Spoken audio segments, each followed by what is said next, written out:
పరిశుద్ధుడును మా ప్రభు అయిన యేసుక్రీస్తు నామములో మీ అందరికీ ఎరుమల హోలీ చర్చ్ నుండి శుభాభివందనాలు తెలియపరుస్తున్నాం. ప్రభునందు ప్రియులారా, ఈరోజు ఉదయం మీరు ప్రార్థన చేసుకున్నారు కదా. చేయకపోతే ఖచ్చితంగా ప్రార్థన చేసుకున్నారు. ఆ దినమంతా కూడా దేవుడు ప్రతి శోధనలో నుండి, అపవాది తీసుకొచ్చిన ప్రతి శోధన నుంచి దేవుడు మీరు తప్పిస్తాడు. ఆ దినమంతా కూడా దేవుడు మిమ్మల్ని ఆశీర్వాదకరంగా ఉంచుతాడు. సరే, ఈరోజు నీ సమస్యకు పరిష్కారాన్ని దేవుడు నీ పక్కనే ఉంచాడు. మీకు అర్థమైందా?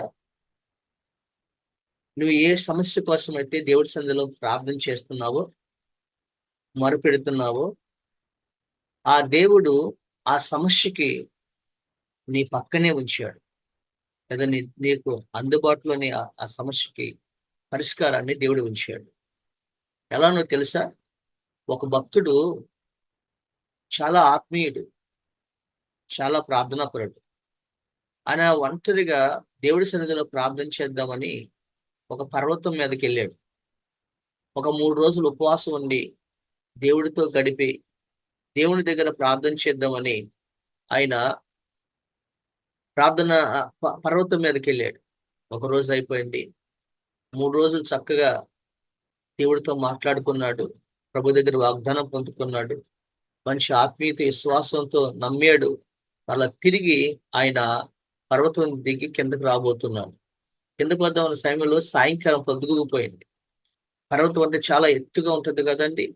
అయితే ఆయన తిరిగి వస్తున్నప్పుడు నీరసించిపోయాడు.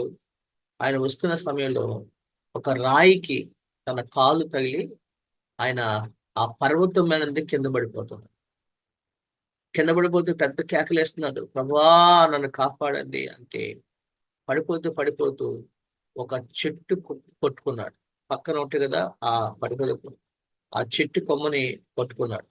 ఆ బలానికి, ఆ ఊపికి చెట్టు కొమ్మ కూడా విరిగిపోయి చిన్న పీసు లాంటిది వేలాడుతూ ఉంది. ఈయన ఆ కొమ్మను పట్టుకుని వేలాడుతున్నాడు. నైట్ అయిపోయింది. పైకి చూస్తే చెట్టు కొమ్మ ఇరిగిపోయే స్థితిలో ఉంది. పూర్తిగా ఊడిపోయేటట్టుగా ఉంది. కింద చూస్తే అగాధం. ఆయన పర్వతం మీద ఎక్కడ పడిపోతాడో అన్ని రాళ్ళు, రప్పులు, ముళ్ళ తప్పులు కింద అసలు కింద పడిపోతే కనీసం ఆ ఒక్క బొనికి కూడా, లేదా ఒక ఎముక కూడా అక్కడ మిగిలి ఉండదు.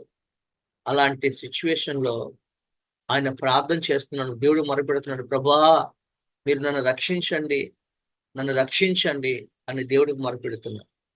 దేవుడు మొరపెడుతుంటే ఆయన ఏం చేశాడో తెలుసా? దేవుడు మెల్లని స్వరంతో, నా కుమారుడా నీ ప్రార్థన వినబడింది, నీవు ఆ చెట్టు కొమ్మని వదిలిపెట్టేసాయి అనొచ్చు. ఆయన అప్పుడు దాకా ప్రార్థన చేసి వచ్చాడు కదా, ప్రభా నేను నీకు ప్రార్థన చేస్తే సాతానుడు నా దగ్గరకు వచ్చి సాతాడు స్వరం వినబడుతుంది, ఆ చెట్టు కొమ్మను వదిలిపెట్టమంటున్నాడు ప్రభా అయ్యా అని మళ్ళీ 2సారి దేవుడికి ప్రార్థన చేశాడు, మొరపెట్టాడు. ప్రభా ఇదిగో మీరు మాట్లాడండి ప్రభా, నీ కుమారుడి దగ్గరికి సాతాను రావటం ఏంటి ప్రభా అని ప్రార్థన చేస్తే, నా కుమారుడా నేనే నీతో చెప్తుంది, నీవు పట్టుకున్న చెట్టు కొమ్మని వదిలిపెట్టేసి అన్నాడు. ప్రభా నేను వదిలిపెడితే చివరికి నా శరీరంలో ఏ పార్ట్ కూడా మిగలదయ్యా, నేను చచ్చిపోతాను. భయంకరటువంటి అగాధముల కింద ఎన్నో వేల అడుగుల ఈ పర్వతం ఉందయ్యా అని ప్రార్థన చేసినప్పుడు ఆయన 3సారి మరి ప్రార్థన చేశాడు. ప్రార్థన చేస్తే, నా కుమారుడా నేనే నీతో చెప్పేది, నువ్వు పట్టుకున్న చెట్టు కొమ్మను వదిలిపెట్టు అన్నాడట. ఆయన వదిలిపెట్టమన్నప్పుడు ఇక ప్రభు మాట మీద నమ్మాడు. ప్రభా ఇక చావైనా బ్రతుకైనా ఇక నీవే, నీ మాట ప్రకారమే నేను ఉంచాను ప్రభు అని ఆయన మాట ప్రకారం ఆ పట్టుకున్న చెట్టు కొమ్మని వదిలిపెట్టాడు. ఎప్పుడైతే చెట్టు కొమ్మను వదిలిపెట్టాడో ఆయన ఆ పర్వతం కింద ఆ రాత్రిపూట ఒక సర్కస్ జరుగుతుంది. నెట్ కడతారు చూసారా, నెట్ మీద వాళ్ళు చాలా చేస్తూ ఉంటారు కదా.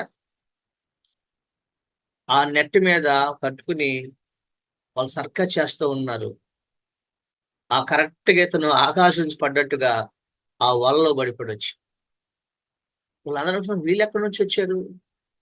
వీళ్ళందరూ అనుకున్న సర్కస్‌లో ఉన్న వాళ్ళందరూ అంటున్నారు, ఇతను ఎక్కడి నుంచి పడ్డాడు అని చూస్తున్నారు. ఈయనేమో ప్రభువా నేను చచ్చిపోయినా, ఈ పరలోకానికి వచ్చాను అనుకుంటున్నా. ఈళ్ళు లేపుతున్నారు, "ఏయ్ బాబు బాబు నువ్వు ఎక్కడి నుంచి పడ్డావు? పైనుంచి పడ్డావు, ఎక్కడి నుంచి పడ్డావు?" అంటే, "నేను చచ్చిపోలేదా?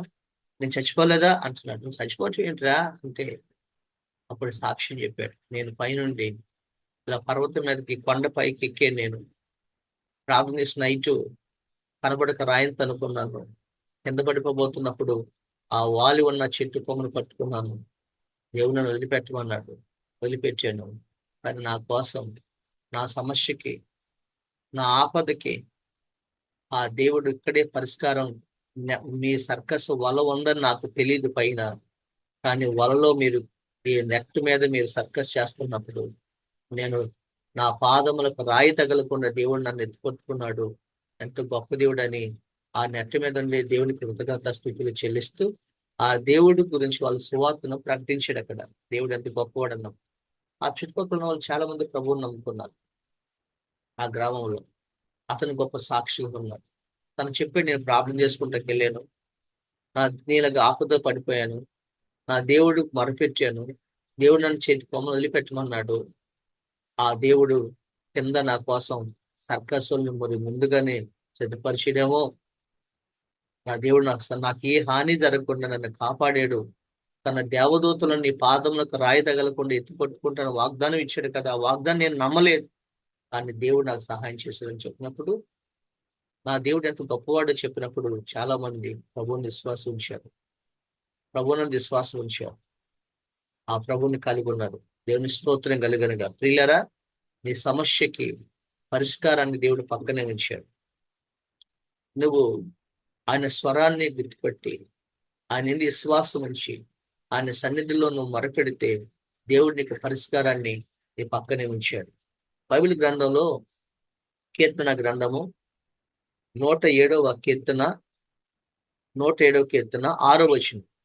వారి కష్టకాలమందు యెహోవాకు మొరపెట్టిరి. ఆయన వారి ఆపదల్లో నుండి వారిని విడిపించను. వారి యొక్క నివాసపురమును ఆపదల నుంచి ఏం చేశాడు ఆయన? విడిపించను. వారి యొక్క నివాసపురము చేరునట్లు చక్కని త్రోవను ఆయన వారిని నడిపించను. ఆయన కృపను బట్టి నరులకు ఆయన చేయి ఆశ్చర్య కార్యాలను బట్టి వారు యెహోవాకు కృతజ్ఞతాస్తుతులు చెల్లించెదరుగాక. పైసలా వారి కష్టకాలం మందు వారు యెహోవాకు మొరపెట్టారు. మీకు అర్థమవుతుందమ్మా? కష్టకాలం మందు వాళ్ళు ఎవరికి మొరపెట్టారు? యెహోవాకు మొరపెట్టారు. జ్ఞాపకం చేసుకోండి. ఈరోజు నీకు వచ్చిన సమస్య, ఈరోజు నీకు వచ్చిన కష్టాన్ని బట్టి, ఈరోజు నీకు వచ్చిన కష్టాన్ని బట్టి, కన్నీటిని బట్టి నీ ఎవరికి మొరపెట్టాలో తెలుసా? నువ్వు దేవునికి మొరపెట్టాలి. ఆ దేవునికి నువ్వు మొరపెడితే ఆ దేవుడు నీ సమస్యకి పరిష్కారాన్ని ఆయనే చూపిస్తాడు. బైబిల్ గ్రంథంలో హాగర్ ఉంది కదా. హాగర్కి కొంత కష్టం వచ్చింది. తన నమ్ముకున్న యజమానుడైనటువంటి అబ్రహాము నీటి బుడ్డనిచ్చి తన కుమారుణ్ణి ఆ హాగర్కి ఇచ్చి హాగరు ఇస్మాయేలు వాళ్ళిద్దరికి ఒక చిన్న నీటి బుడ్డనిచ్చి అరణ్యంలోకి వాళ్ళని తరిమేశారు. అరణ్యంలోకి వెళ్ళిపోయారు. వాళ్ళు అరణ్యంలోకి వెళ్ళిన తర్వాత వాళ్ళు ప్రయాణం చేస్తుండగా ఆ ఎడారణ్యంలో వాళ్ళు తీసుకొచ్చిన నీటి బుడ్డి నీళ్ళన్నీ కూడా అయిపోయాయి. తన కుమారుడైన ఇస్మాయేలు దాహానికి అల్లాడిపోతున్నాడు. ఏం చేయాలో అర్థం కావట్లేదు. అలాంటి పరిస్థితిలో అలాంటి పరిస్థితిలో అబ్రహాము వారికి నీటి గుడ్డిని మాత్రం ఇచ్చాడు. తన కుమారుడు చావును చూడలేక హాగరు రాతి వేత దూరం వెళ్ళి మోకరించి ఎలుగెత్తి ప్రార్థన చేస్తుంది. ఎలుగెత్తి ఏం చేస్తుందమ్మా? ఎలుగెత్తి దేవుడి సన్నిధిలో ఏం చేస్తుంది? ప్రార్థన చేస్తుంది. ఎలుగెత్తి ప్రార్థన చేస్తుంది. ఎలుగెత్తి ప్రార్థన చేస్తూ ఏమంటుందంటే, ప్రభా నా కుమారుడి యొక్క చావుని నేను చూడలేకపోతున్నానయ్యా. అరణ్యములో ఉన్నావయ్యా. నా కుమారుని ప్రాణాన్ని రక్షించయ్యా. మాకు దాహం దయచేయనని ఆమె ఎలుగెత్తి ఏడ్చుచుండెను. ఆది కాండము 21వ అధ్యాయము చూడండి, ఆ 14 వచనం చూసినట్లయితే అక్కడ రాయబడింది. కాబట్టి తెల్లవారినప్పుడు అబ్రహాము లేచి ఆహారమును నీళ్ళు తిత్తిని తీసుకుని పిల్లవాడితో కూడా ఆగరను అప్పగించి ఆమె భుజము మీద వాటిని పెట్టి ఆమె పంపివేశాను. ఆమె వెళ్ళి బెయేర్షెబా అరణ్యములో ఇటు అటు తిరుగుచుండెను. ఆ తిత్తులో నీళ్లు అయిపోయాను. తరువాత ఆమె పొద కింద చిన్నవాడిని పడవేసి, ఈ పిల్లవాని చావు నేను చూడలేను అనుకొని ఇంటివేత దూరం వెళ్ళి అతనికి ఎదురుగా కూర్చుంది. ఆమె ఎదురుగా కూర్చుని వెలిగెత్తి ఏడ్చాను. దేని స్తోత్రం. ఏం చేసిందమ్మా? ఎలుగెత్తి ఏడ్చి ప్రార్థన చేస్తుంది.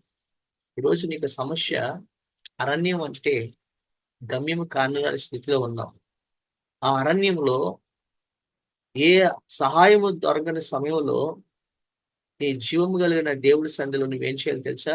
ప్రార్థన చేయాలి.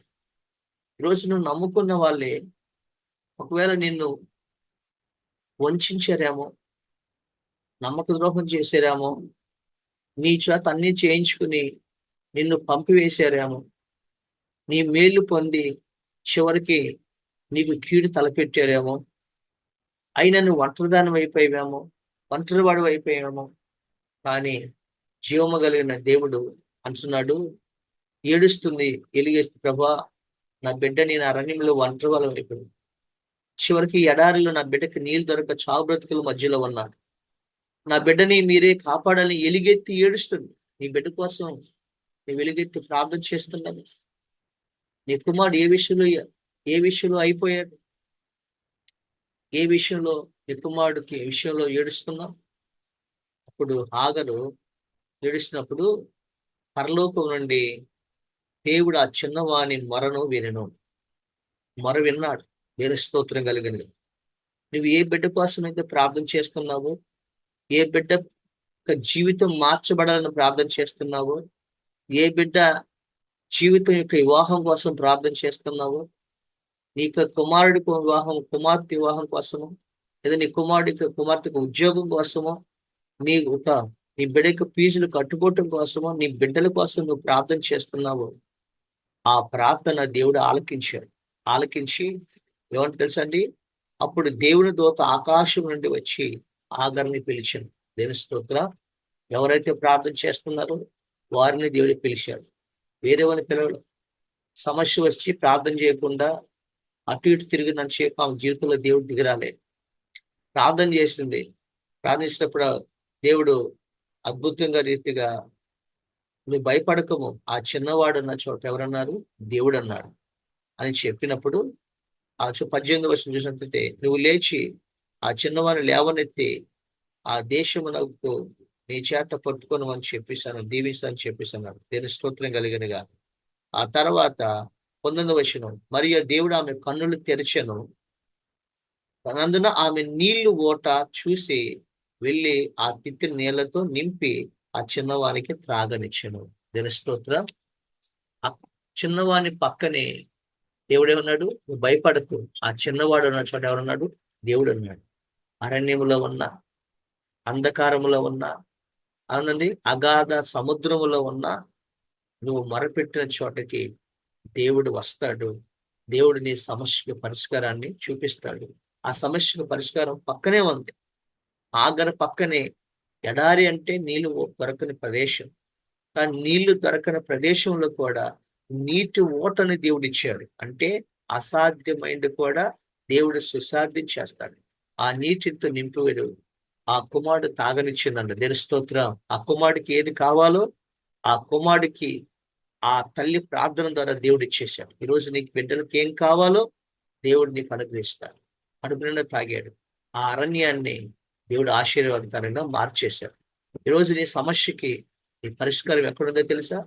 దేవుని దగ్గరే ఉంది, నీ పక్కనే ఉంది. దేవాతి దేవుడు నీకు సహాయం చేస్తాడు. దేని స్తోత్రం కలిగదు. నువ్వు ఏం చేయాలి? ఆగర్ ఏం చేసింది?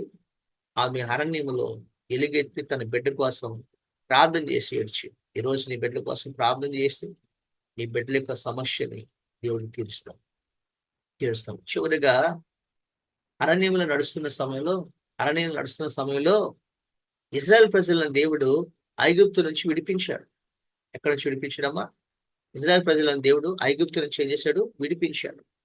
ఐగుప్తు నుంచి విడిపించి ఆయన ఎర్ర సముద్రం దాటించి అరణ్య మార్గంలో నడిపిస్తున్న సమయంలో జరిగింది ఏంటయ్యా అంటే జరిగింది ఏంటంటే వాళ్ళు నడుస్తూ నడుస్తూ ఉండగా వాళ్ళు మారాకు చేరిది అని రాయబడింది. నిర్గమకాండం 15 అధ్యాయము 21వ వచనం చూసినట్లయితే వారు ఎర్ర సముద్రం నుండి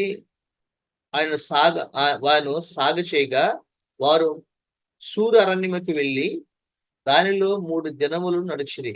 అచ్చట వారికి నీళ్లు దొరకలేదు. అంతలో వారు మారాకు చేరిరి. మారా అనగా చేదు. మారాకు చేరిరి అంటే నీళ్లు చేదునైనవి కనుక ఆ నీళ్లు త్రాగలేకపోయేది. అందువలన వారికి మారాను పేరు కలిగింది. నేను స్తోత్రం కలిగినగా వీళ్ళకి నడుస్తున్న సమయంలో మారా అనుభవం ఎదురొచ్చింది. వాళ్ళకి దప్పికేస్తున్నాయి, కానీ నీళ్లు ఆ ప్రదేశంలో ఒక గొయ్యిలో నీళ్లు ఉన్నాయి, ఒక చెరువులాగా ఉంది. అందులోకి వెళ్ళి చూసే వరకు నీళ్ళన్నీ చేదుగా ఉన్నాయి. ఈరోజు నేను జీవితంలో చేదు అనే అనుభవాలను ఎదుర్కొంటున్నాం.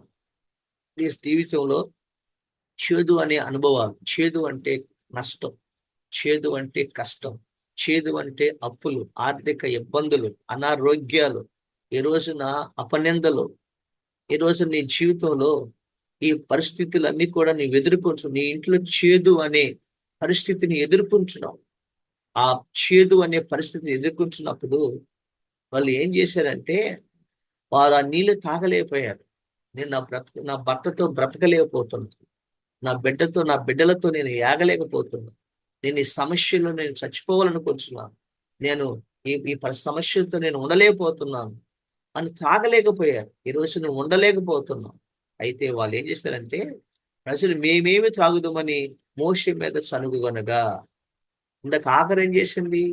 తన కష్టం వస్తే తన బిడ్డ కోసం అరణ్యములో ఆ దేవుని దగ్గర మోకరిని ఎలుగెత్తి ఏడ్చి ప్రార్థన చేసింది. ఇప్పుడు వీళ్ళు ఏం చేస్తున్నారు? కష్టం వస్తే నీళ్లు చేదుగా ఉంటే ఆ నీళ్ల కోసం దేవుని దగ్గరికి వెళ్ళి మొరపెట్టకుండా వాళ్ళు నడిపిస్తున్నటువంటి నాయకుడైన మోషే దగ్గరికి వెళ్ళి మోషేని మీద సనుగుతున్నారు. చూసారా? ఈ సమయంలో నువ్వు అప్పులు చేస్తావు, నీ భార్యను తిడతావు, ఏంటి నువ్వు ఇష్టానుసారంగా ఖర్చు పెడతావు, నీ భర్తని ఏ డబ్బు లేదు అని తిడతా ఉంటారు. ఏమండి? ఈరోజు నీ పిల్లలు ఉన్నారు, ఆ పిల్లలు ఏం చేస్తారు? వాళ్ళు ఇష్టానుసారంగా వాళ్ళు జీవిస్తే ఆ కోపాన్ని తీసుకెళ్ళి ఇంటి వాళ్ళ మీద పోయి చూపిస్తారు. అంటే సమస్య వచ్చినప్పుడు వాళ్ళ మీద వీళ్ళ మీద సనగటం కాదు, వాళ్ళ మీద వీళ్ళ మీద కోపగించుకోవటం కాదు. ఏం చేయాలంటే నీకు సమస్య వచ్చినప్పుడు ఆ సమస్యకు పరిష్కారం దేవుడి దగ్గర ఉంది, నీ పక్కనే ఉందని నువ్వేం చేయాలి తెలుసా?